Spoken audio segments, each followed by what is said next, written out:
This is the story of a trophy for the world. A journey.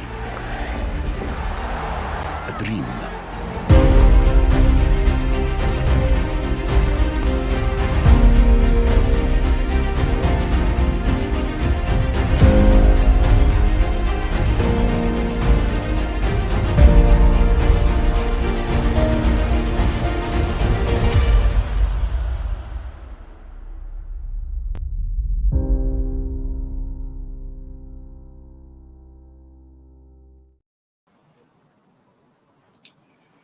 Hello, good afternoon. Welcome to Sport Orbit in continuation of our World Cup coverage. The World Cup started like a play, and gradually we are getting to the peak of it. And almost when it started with 32 teams, at the end of last Friday, they were reduced to 16 teams. And by the end of today, it ultimately remained 8 teams in the tournament. And gradually, before we get to the final two, and then the eventual winner. And I'm not alone in the studio today. I'm being joined by Innocent Udo, our in-house guest analyst. Thank you so much for having me. Salifo.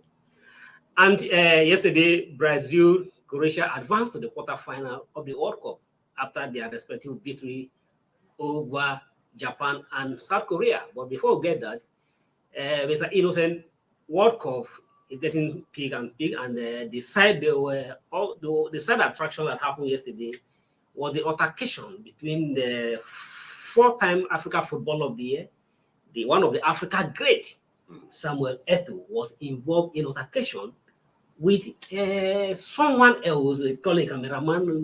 What do you make of the attitude displayed by Samuel Eto'o yesterday at this global space? I think a man of that status, Samuel Eto'o, has reached the peak of football. He has won a lot of medals, and being an international superstar, one expects some level of decorum, some level of self-discipline and self-respect. Putting up such kind of attitude, I don't think is anything that is pleasant. So we need to, in fact, investigate more on this matter. That's the only thing I can say on this. Yeah, just like you see, Samuel Eto'o, 4-time Africa Footballer of the Year, a great star, a renowned footballer across the globe, forgetting that yes, because he is at disadvantage not winning the World Cup, but Samuel Eto'o has peaked to the highest level of football. Yes. Is a global icon where anybody knows him in football. Yes. And as a global icon, there's some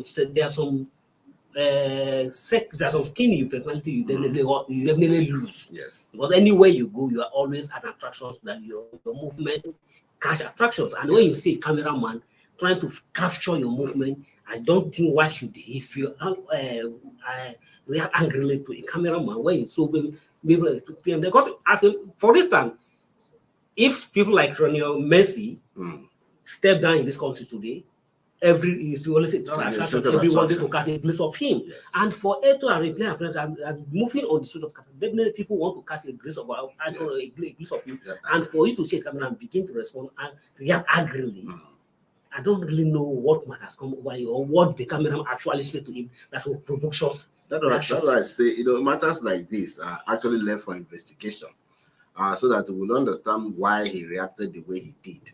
But that kind of reaction was not necessary, if you ask me, judging by the kind of status that he has enjoyed all over the world. He's a very popular figure, like you said.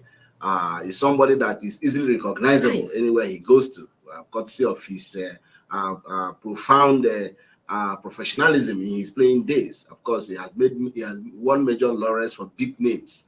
For the Indomitable Lions of Cameroon, that he played for years. He also won a lot of medals for Cameroon. I remember winning the Nations Cup against Nigeria in 2000, when we co-hosted with Ghana. He was the architect of that defeat against the Super Eagles of Nigeria. They went ahead again to win in 2002. Yes, again in Mali. So, which means that he already has two African Nations Cup to his name. And of course, he has enjoyed a lot of leverage, becoming the African Footballer of the Year on several occasions. And of course, won Champions League, with Barcelona on many other occasions. Won with Inter Milan, and of course, he played even for Real Madrid. He played soccer for Real Madrid. Yes. So you can see that then eventually came to play for Chelsea. Then you can see that the reaction is, like I said, what is very unpleasant for those of us who are fans of Eto'o, and there's some level of decorum that you expect from a superstar like that, even if there are some behavior from a certain group of people, that cameraman or whatever, that may have provoked you. And that is where you have to show some restraint. Yes. You should understand that you're a big star on the big stage. Anywhere you go to, a center of attraction. And so when somebody wants to, in fact, for me, the cameraman actually wanted to give him some more visibility. So I don't think that, but like I said, we need to investigate why Eto'o had to react the way he did.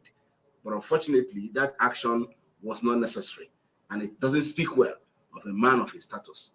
But apart from, say, Eto'o playing to the highest level, being a star man, currently you occupy a position as the president of Cameroon. Cameroon, yes, Fecafoot, yes. One would have said that maybe he will still being held by the exit of the Cameroon from the World Cup that is make up still. But he has always been a professional. He has witnessed some good times and bad times. You know, there were times that you win, there were times that you lose. So if Cameroon went to the World Cup and lost in the first round of the competition, I don't think that will elicit that kind of reaction, from him.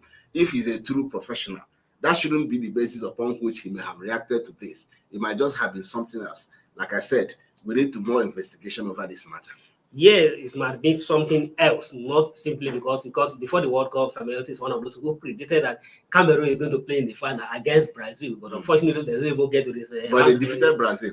Yeah, well, that could have been enough to console him, that the fact that they defeated Brazil, and for the fact that for the first time Cameroon win a match at the World Cup for the first time in 20 years. So it's enough for you, at least. Well, during my time as a president of Cameroon Football Federation, we were able to record our first win in 20 years at the World Cup. That should have been enough for them to smile, and whatever anger, whatever aggression he may have, of them to calm down. Where being we are one of those who adore you as a fans, we love you, but that action yesterday is belittle of your status. Honestly, we don't think that. Then let's proceed. I don't know whether Wale has joined us. Olawale, are you there? Yes. Good afternoon to you, to everyone in the studio. I was just hearing you guys were talking about the Samuel Eto'o incident that happened yesterday after that game between Brazil.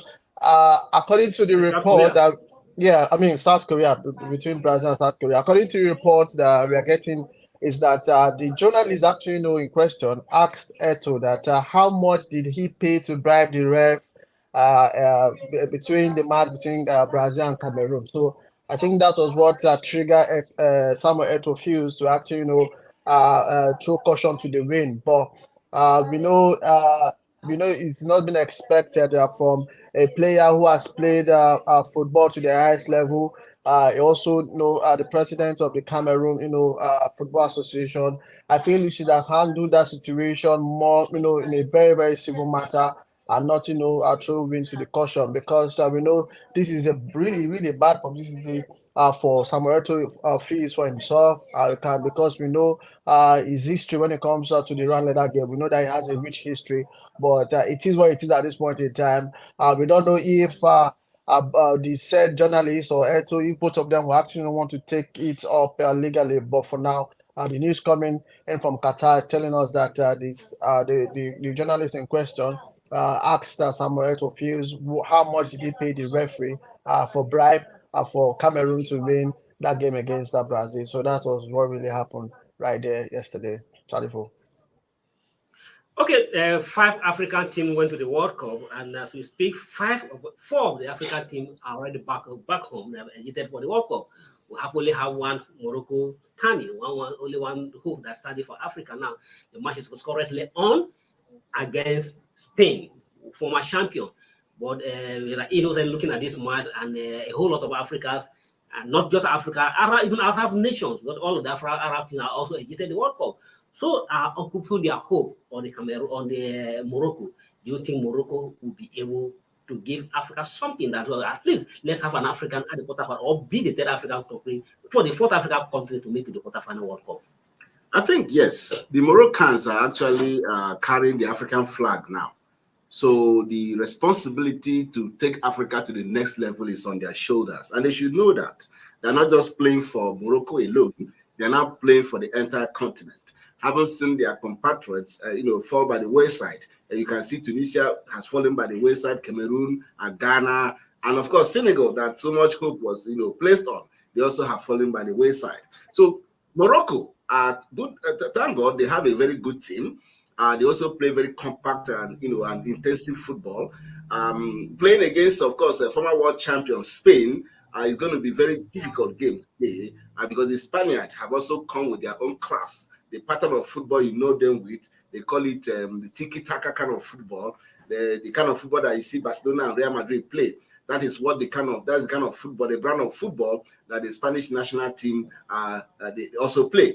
So they are going to bring in that kind of flair to the game, but I do not know whether they have the strength, they used to have, like the 2010 team that won the World Cup for Spain.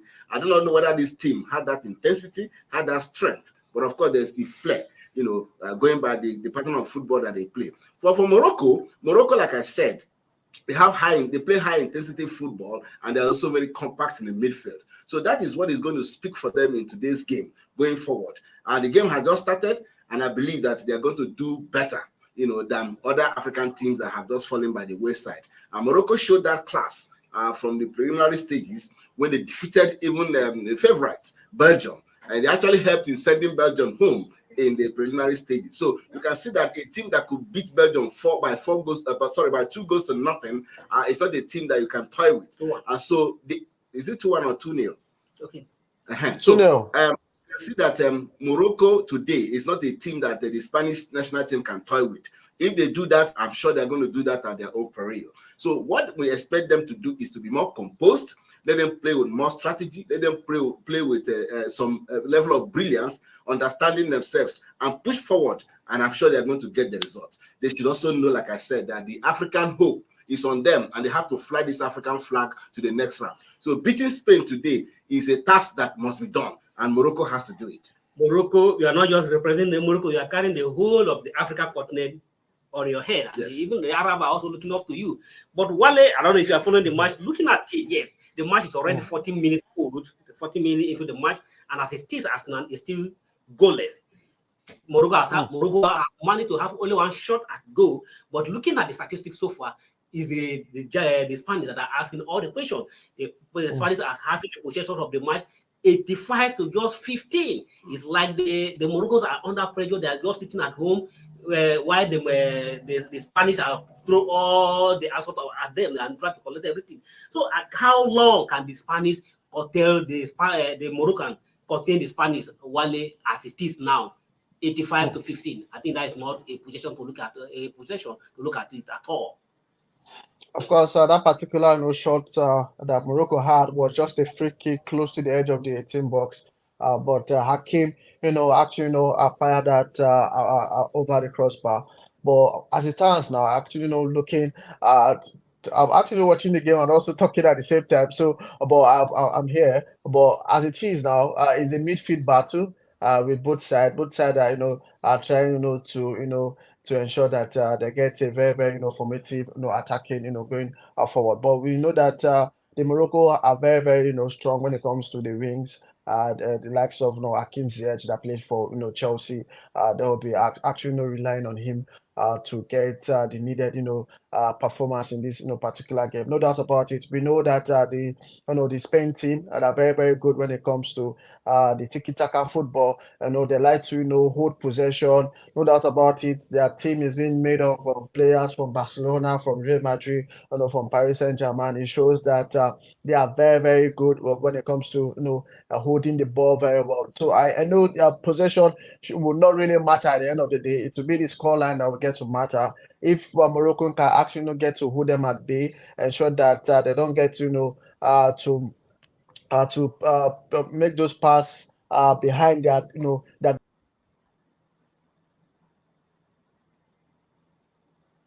Hello, Wale.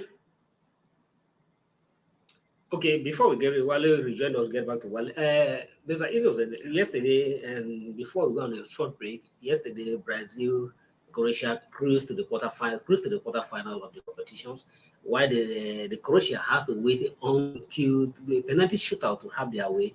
The Brazilian just dancing into the quarterfinal. Looking at that match yesterday, what is your analysis of the match between Croatia and the Japan? Were you surprised that the Croatia progressed to the quarterfinal ahead of the Japan, despite the Japan were able to spring two surprises, beating former champion Germany and Spain in this World Cup so far? Well, the Japanese national team that came to this World Cup was a team of that came with surprises, defeating Germany and then progressing to the second round. It's unfortunate they didn't make it past the second round where they have always been, that has always been their limit. They tried this time, but it didn't work because of some very poorly taken penalties by those Japanese players. I don't know whether the coach actually trained them on how to shoot the balls well, because it appears as if they were, throwing the ball casually to the goalkeeper of Croatia. So that has affected them so much because they came into this tournament with so much hope, having beaten former world champion Germany and progressing to the next round. Having Croatia on their way shouldn't actually be that difficult for them to do. They actually scored first in that game, and eventually at the 9 minutes of the game, allowed the Croatians to come back to that game, and of course stretch it to extra time, where they now had to go to the lottery of penalties, which of course will have been anybody's game. So for the Japanese, they did well, and for Croatia, of course, Croatia has always been a very solid team. They were in the final 4 years ago, so they still retain that potency that made them the Croatia we used to know. They still have a Luka Modric in that team, Ivan Perisic in that team. It's a very great team, of course. They can go to the quarterfinal, but meeting Brazil is going to be a different kettle of fish. Well, before get while we just in 2 minutes, can you just tell us, were you surprised the way the Brazilian danced into the semifinal, danced into the quarterfinals at the expense of South Korea? It's like Wale is not the network is not friendly. Well, we're going on a short break. We'll be back shortly after this.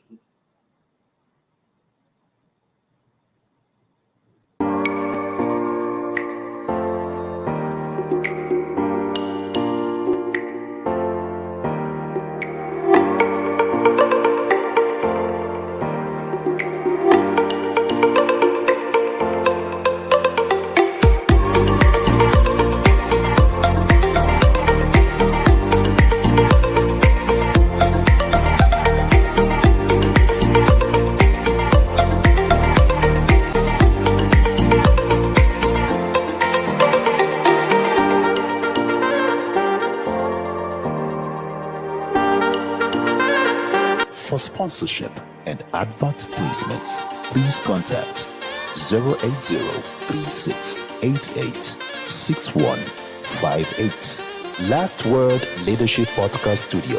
You have the last word.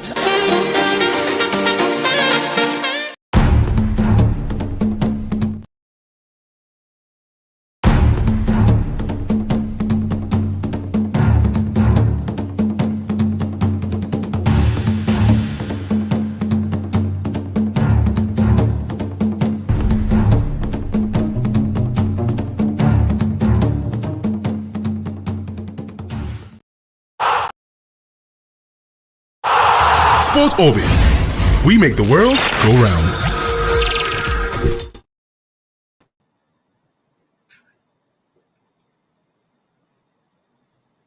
Well, welcome back from that short break. The round of 16 match between Morocco and Spain is still 0-0, 30 minutes into the match so far. We told you earlier that the Japanese are dominating, enjoying the better possessions of 85% to 15%. But as it is now, the Moroccan has begun to come into the game gradually. They have cut that possession to just 70%, while the Morocco are having 30% of the possession.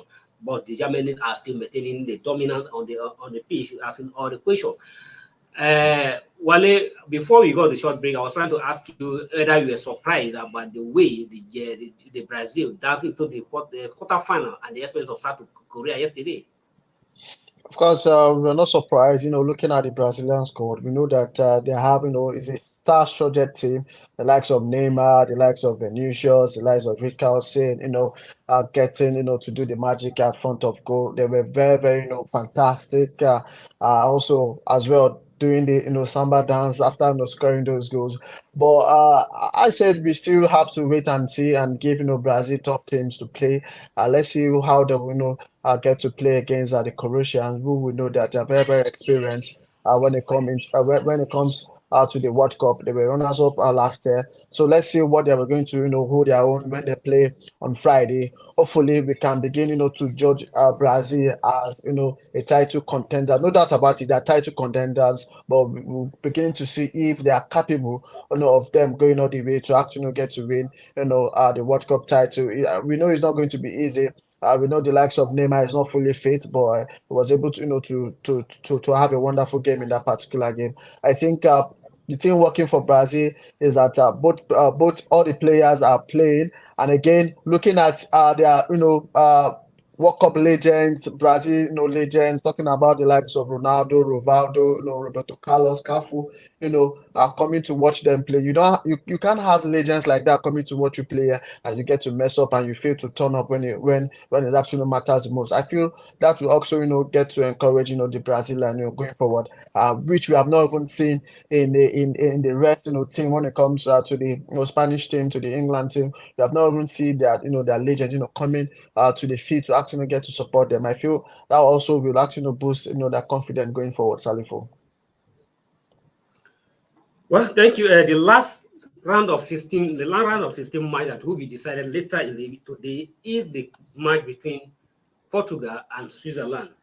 And Mr. Eno said, when you mention Portugal, what will quickly come into people's mind is Ronaldo. Aside the fact that Ronaldo has Switzerland to contend with for a round of 16 match to get to the quarterfinal, you also have at the back of his mind that yes, he also have a certain Messi to also play to contend with. They're always competing against each other. So far, Messi has delivered. Is in the quarterfinal, and Ronaldo will not be happy if he earns his own his own World Cup at the round of 16. So definitely, do you see Ronaldo and his likes and his group be able to overcome what the Switzerland will put on the table? If you look at on the paper, definitely there are more pedigree of players in the Portuguese side, but Switzerland are never a pushover side. Yes, Switzerland are never going to be easy for Portugal to deal with today, because if you watch their football, they almost play like a total football. There's a massive movement up front. When they're also returning, they return with everybody looking back and trying to protect the rear. So you can see playing against a team like that, they play the typical like the Dutch team, massive defense, massive attack. Those kind of football. Playing a team like that with so much speed is not going to be easy at all. But give it to Ronaldo and his compatriots in Portugal. They have the experience. They also have the content in the midfield, where you have Bruno Fernandes of Manchester United. You also have, I don't know whether Bernardo Silva will feature in this game today, which will also be a very great opportunity for them to advance to the next round of the World Cup. This is one tournament that Portugal has never won. And the generation of the Ronaldo generation now is beckoning on them to try and do something about it before he retires. I think he's almost 40 now. We don't expect to see him in the next World Cup, except of course. Absolutely no. Yes, even if he wants to do that, age might not be on his side. So this is the opportunity that he has to prove that yes, on this stage, I can actually leave a legacy, by winning the World Cup for my country and then retiring as a world champion. So I think that should be uppermost in Ronaldo's mind today. He's also an inspirational player. He has a way of inspiring others to play, even when he's not actually doing so fine in the field of play. I remember how they won the Euro when they defeated France, even in the home front of the French people. And he was the inspiration. That's what, having been injured in that game, was still beckoning on his compatriots to do it, and they did it. So I think he's going to bring that experience once again to bear in this game, to push his nation to the next level. But against Switzerland, that has a like of Shaqiri, very fast on the ball, very robust football, and that young man plays. It's not going to be easy for Ronaldo and co to overrun these people the way you might think it will happen. But I think they have a slight edge over the Swiss, because of experience and the caliber of players that they have got. They have world-class players indeed, But then it's not just about having world-class players. This is World Cup. Everybody is playing a world-class football. Even the ones that, if you, like I said, underrate anybody in this World Cup at your own peril. So it is going to be a very exciting game to watch this evening, and we look forward to a very impressive performance from both sides. Yep, you heard it there from Innocent. Despite all the experience on the side of the Portuguese, it is absolutely not going to be easy for the Portuguese against the Swiss. But Wale, and yes, if you look at the Portuguese, they lose their last group match to South Korea, even with Ronaldo on the pitch. Don't think that would be a big motivation for the Swiss to come against the Switzerland, against the Portuguese, believing that they can do something. Remember that even Zakiri has said that they know how to beat them. And in the last match, they beat Portugal actually 1-0. That is be a big motivation for the Switzerland to believe that they can do something against the Portuguese tonight. Yeah, no doubt about it. It's going to be a tough game. But the news we're hearing from the camp of Portugal at this point in time is that the coach is not really happy with Ronaldo, because when Ronaldo was substituted against South Korea, the way he was behaving, it was not didn't actually not go well with the coach. And when they were actually having a press conference before this game, when they asked him that will Ronaldo be in the starting lineup, he actually refused, to answer that particular question. So I feel the camp of Portugal right now are in disarray because of the crisis, between Ronaldo and the coach. I just hope that they're able, to solve that crisis before before the start of that particular game. No doubt about it. Looking both teams on paper, that Portugal have, the upper hand. Looking at the likes of Joe Felix, Cristiano Ronaldo, Bruno Fernandes that they have in their Arsenal. Looking at also their goalkeeper, very, very good. But we know that Switzerland also have some quality players in the in the middle of the park. When we have the likes of Granit Xhaka that played for Arsenal, you have this that defender Conji that played for Manchester City. Is very, very good. He has been very impressive this season. Also, you have a certain experience. Ishakiri, who has played in Liverpool, he has played in the Premier League, so he know what it takes to play on this a big stage of the World Cup. I feel it's going to be.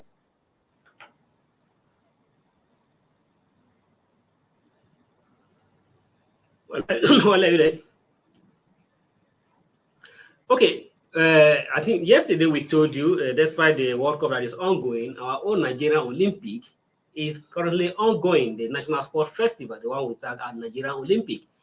Today is the 6th of the competitions, and with just 4 days to go the host and ultimately as well the defending champion, Team Delta, who have won these competitions for the last 3 editions of this competition, are dominating the table, maintaining the lead on the table with 127 medals won so far, comprising of 96 gold, 33 silver, and 25 bronze. They are being followed by Ogun State and Oyo State. The Ogun State and Oyo State, who are chasing them from the back. Ogun State just have 10 gold medals, and while Ogun State have 10 gold medals, while you have 9 gold medals. And already the Delta already have 69 gold medals, and with just 4 days to go. Mr. Innocent, I know you are one of those who is very passionate about when it comes to Nigerian sport, and you follow when it comes to, especially our own local game, the National Sports Festival, when we always recruit our own athletes.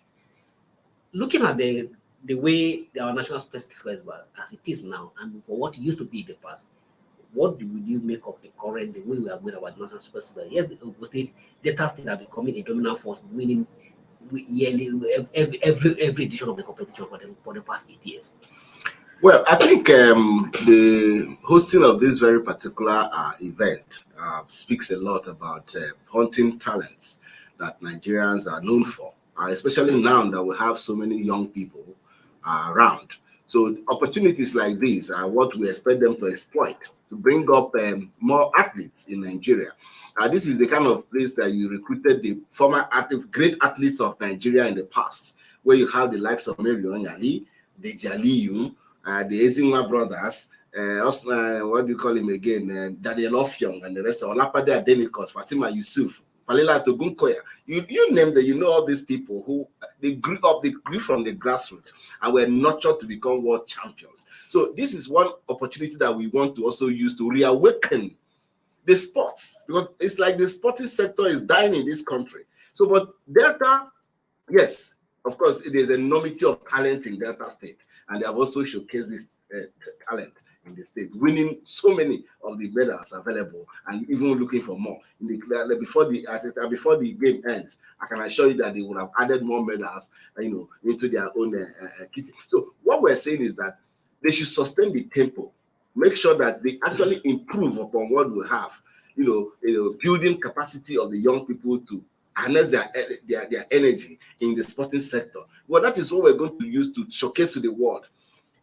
When you have people like Usain Bolt of Jamaica, Usain Bolt just started like that, and then he grew all through the ranks before he became the world champion. We can produce Usain Bolt here. We can produce someone like call it the one that just retired from Jamaica, also Ashafa Powell.